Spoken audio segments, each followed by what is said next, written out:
What's going on, everybody? This is dkdynamite, and tonight we're going to be talking about our first teaser for the new Black Ops game, confirmation of a new Call of Duty dropping this fall, plus even more. Definitely stay tuned. But before we jump into that, be sure to hit that subscribe button down below, drop a like, and let me know down below in the comment section, what are you hoping to see from the next Treyarch title? Are you hoping for a campaign that's developed by Raven, even though it's going to be in a Treyarch-led game? Are you hoping for a classic-style multiplayer, such as Cold War, or something like Black Ops 2? Are you hoping for a bigger zombies, more Outbreak, more round-based, onslaughts? Let me know right now, and honestly, it might hurt you that Treyarch doesn't have a new game coming out, at least not for some time. But speaking of being hurt, check out tonight's sponsor. Now, tonight's video is sponsored by Morgan & Morgan. Did you know that you don't really need a lot of money to hire a lawyer? Well, if you're injured and don't know where to start, Morgan & Morgan has your back. Submitting a claim for an injury doesn't have to be a tedious process. With Morgan & Morgan, there's no need for you to visit law offices and sit through timely consultations. You can submit a claim and have a lawyer review your case with just 8 clicks or less from your mobile phone. Morgan & Morgan has modernized the injury law process, making it easy to submit case details, sign contracts, and upload any documents all from your mobile phone. You heard that right, you don't ever have to leave the couch. You can even text your attorney during the duration of your case. Now, if you're ever in an accident though, you want to make sure you do the following. Make sure you're okay, file a police report, contact your insurance, and guarantee that you have legal representation. Now, you can check out Morgan & Morgan with the special link down below, and thank you to Morgan & Morgan for sponsoring tonight's video. Now back to the video, it was confirmed yesterday that a full annual premium release in the Call of Duty franchise is still launching this fall. So it seems like there was a private investors meeting about Activision's quarterly earnings. Unfortunately though, they aren't public like they used to be because of the impending Microsoft acquisition. So whenever they end up returning to public phone calls again, I'll be streaming reactions to those calls like I used to do here on the channel. But Charlie Intel then followed up with this report by saying that this is not going to be a Treyarch game and reminded us that Bloomberg reported last year that this fall's title would be an expansion to Modern Warfare 2 from Sledgehammer Games, but Activision keeps calling this fall's release a full annual premium drop. So that isn't the first teaser for the new Black Ops, as we're going to talk about in a second. We'll get to that, so check out timestamps down below if you guys are impatient. But someone, and I mean somebody, whether it's somebody in the press, whether it's an insider, might have bad information here, right? Because Activision never once said during COD Next or during any recent blog post or during any recent investors calls that Modern Warfare 2 is a 2-year game. So let's settle that right now. I mean, I've never believed Modern Warfare 2 was a 2-year game. I think I might have believed it more before the game was revealed. I'm like, oh, okay, I could see that being an approach considering how successful the year 2s were for Modern Warfare 19, even Cold War. Those games received a bunch of content, and I think Activision's been ready to do something like that for many years. So I was able to see Modern Warfare 2 maybe being that game, especially during COD Next when they revealed, you know, the raids, and talked about DMZ, and they showed us how expansive multiplayer is going to be, Warzone Mobile's cross progression. I was able to see that more, but when they didn't mention anything after that event or during the launch window of this game, I'm like, okay, there's less evidence that it will be a 2-year game versus the evidence that it apparently will be, and the only evidence we have is from the press, really. Some gaming insiders and leakers that are claiming this information. Activision hasn't confirmed any of that. Now, you could speculate that maybe they're gonna pull the new Treyarch game forward and release that this fall, since Sledgehammer doesn't have time to make their own game or something else went wrong. You could speculate that. I personally doubt it. Even Charlie Intel is saying that's not the case, but like I've said before, for the 20-year anniversary of Call of Duty, which is this fall, 2023, it would be strange for them to be like, you know what, guys, we're good, right? We're not going to drop another Call of Duty this year and miss out on millions upon billions of dollars. For the 20-year anniversary, we're just going to take a year off and just add content to Modern Warfare 2.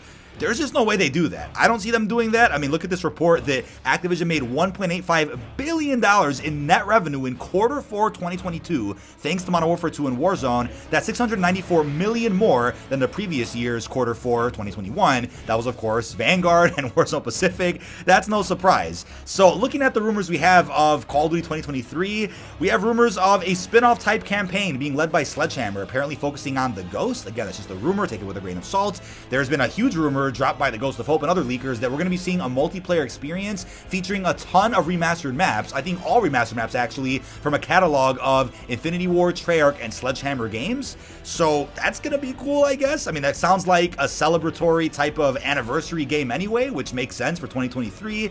And then apparently something zombies related is going to happen in 2023. That's a report from Ralph. Other than that, we haven't heard much about zombies, but it would make sense to drop something zombies related for COD 2023 since zombies has been a big part of Call of Duty's legacy, so why not celebrate that for whatever this game is, right? I think of COD 2023, at least right now, as some type of Miles Morales situation where it's a game built on the same engine, using the same assets as a previous game, in this case Modern Warfare 2, but it's sold for $70 on its own 2 feet, and it's considered a separate game, but technically just a spin-off of a game that came before it, right? Miles Morales to Spider-Man PS4. But I want to steer your attention to the recent blog post about Ashika Island for a second. So, as they wrote, in terms of the description for this experience, originally planned as a resort destination, development on Ashika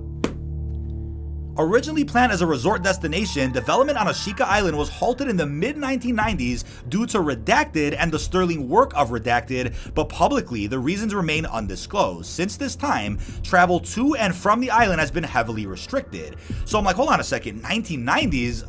Black Ops 2024? That game's been heavily rumored to focus on the 90s? Work from Redacted and an event called Redacted, so something that might be focused on in the next Black Ops game may have impacted Ashika Island. So we'll go to Japan, I guess, in the next Black Ops game, and whatever happens there somehow impacts Ashika Island. I hope there's a full-fledged crossover that explains that in the next Black Ops campaign. I mean, if Raven's working on that campaign, which I believe the evidence right now suggests that they are, then it would make sense considering that Raven also does a lot of work on Warzone 2, and it'd be easier for them to tie that up a little bit and fully explain that in their own story. Now, the new Black Ops game is rumored to take place during the 90s, a couple years after Black Ops Cold War, and it's set to focus on both the Gulf War and the Iraq War. So to see a Black Ops type of spin or twist on real life events is going to be really interesting. That's something that Treyarch has always done best with Black Ops games, and something that Raven did very well with the Cold War campaign, which they made. So I'm really excited about that, but I guess my question for you is, why tease that so soon? Why say that now in an Ashika Island blog post that something happened in the 90s, unless the new Black Ops game is going to come out this fall? I don't think it's going to, but maybe there's a slim chance, or they're trying to really make clear to us that yes, there is a full-fledged crossover going on between Black Ops and Modern Warfare. They just haven't fleshed that out enough yet, but they're trying to do that now, will continue to do so with the next couple of Call of Duty games. Now, it's also fun to think about if this is somehow zombies related, because at the end of Forsaken, we obviously saw Requiem get locked up, then we have a post-credit scene after that taking place 5 years later, where Peck is trying to find some old friends in Japan. Hello, Ashika Island is also in Japan, so that could be connected. I mean, those old friends he's looking for are probably the Requiem crew. I believe there's intel also suggesting that Requiem got locked up in some facility also near Japan, so that could be really interesting to see zombies play a big role in kind of tying all this together. I would love to see that. We could even go down a rabbit hole and say, you know what? It could be zombies related because the Outbreak Inversia rocket hit somewhere in the ocean, sending the Vodyanoi ship forward in time, leading to a zombies outbreak in Verdansk. Therefore, zombies has always kind of played a role in this full-fledged crossover between Black Ops and Modern Warfare. A couple of weeks ago, I posted a video talking about a really interesting teaser that was found in DMZ, which could really be tying into the events of Black Ops 2. The events of Black Ops 2 take place a couple years after the events of Modern Warfare 2, and if we're supposed to believe that all this is canon in the same timeline, which they made very clear to us, then Menendez may also have a role at some point in a future post-launch cinematic or something that happens in this post-launch story that we have going on. The ending cutscene for the first episode of Raids, Adamgrad, does show Task Force 141 finding ICBM, right? They end up finding a rocket or a nuke that is over 50 years old, dating back to what could be the Cold War. So if that's a Perseus rocket, then they're throwing a lot of teasers at us that Black Ops and Modern Warfare are fully crossed over in the same universe, and they could be expanding on that even more by saying that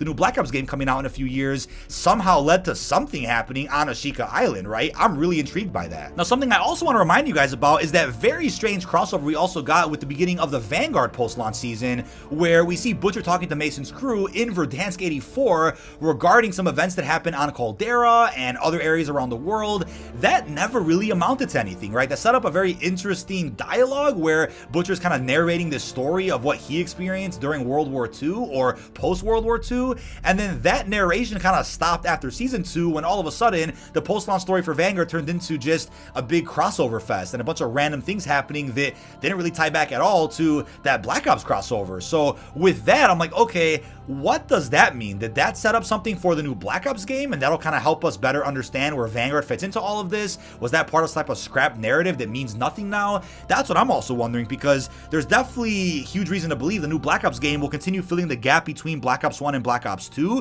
without breaking canon though, while also trying to tie everything together with the new Modern Warfare reboot. I know you don't want to have writers held back by having to keep in mind that everything's crossed over. We want to have writers experience full creativity with our new campaigns and our post-launch stories without feeling the need to have to look at baggage from games that came out 10 years ago. I totally get that, but I do think there's a creative way they can tie all this together without breaking any of the canon and still telling a good story at the same time. Now, circling back to the Activision schedule, let me remind you of a report that you guys probably missed during November. This came out during a very interesting time when marketing was nuts for Modern Warfare 2 and there was a lot being talked about for Season 1.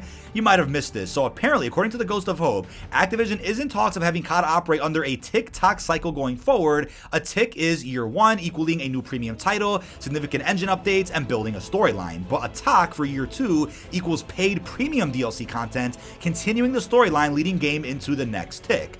So if that is the current schedule right now, then the Tock, or Year 2, is the game that comes out this fall, which is an expansion to Modern Warfare 2, being sold as a separate game, but is nothing more than a spin-off in a sense, with maybe a campaign that talks about whatever happened after the last game, a multiplayer or a zombies or a third mode that is just building upon what came out the previous year. But the Tick, or the Year 1, will be Black Ops 2024, a new Call of Duty from Treyarch that will have significant engine updates, building a new storyline, going in a new direction, and then a Tock or a Year 2 could be whatever comes out in 2025, right? Coincidentally, Black Ops 2's campaign came out in 2025, or excuse me, the events took place that year, so maybe 2025 is a full-fledged Black Ops 2 remaster, or it's some type of spin-off game that is on the same engine and same technology as Black Ops 2024, and that game has a Zombies Chronicles 2, or a multiplayer full of more remastered maps, or a spin-off campaign that uses characters that we just saw in Black Ops 2024. Lots of possibilities with this. But that is about it. This has been dkdynamite. Leave our thoughts down below in the comment section. What are your thoughts on our first official teaser for the new Black Ops game?